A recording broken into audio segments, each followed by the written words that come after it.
That is my chicken. So I have here cinnamon stick and then star anise. Hindi ko pa yan inasinan, guys.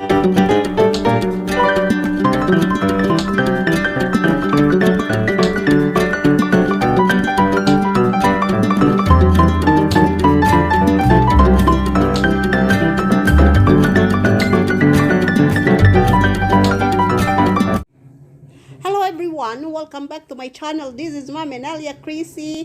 Guys, our video for today, I'm going to cook very easy Indonesian soup or Indonesian chicken soup. Ito yung mga ingredients ko, guys. Maraming gulay, different kinds of colors. Tapos meron ako dito gulay din, repolyo. And then my onion leaves and celery leaves.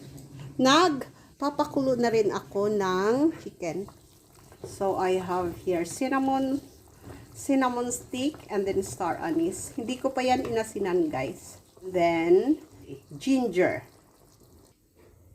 Guys, ilagay ko na ang aking vegetables, which is carrots, bagu beans, and potato. Cover. Ito na, guys, ang aking chicken. It's already cooked.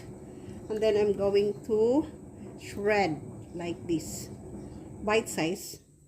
Less than bite size. Small ones. Para makain ng mga bata. It's still hot. I need to wait until it become cooler. Okay, guys. Lagay na natin ang ating repolyo. Lagyan ng white pepper. Guys, ang aking ipinang asin ay patis lang. Hindi kasi kami gumagamit ng mga pang extra lasa. So, patis at saka asin. And then, I'm going to add just a little bit of sugar. Half tablespoon para lang parang gumamit na rin kano yun ng bitsin.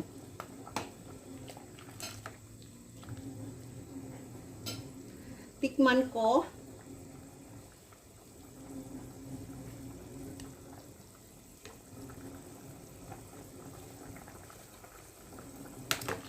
Perfect.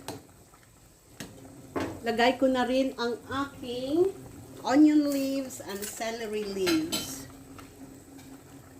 Then, I can switch off the flame.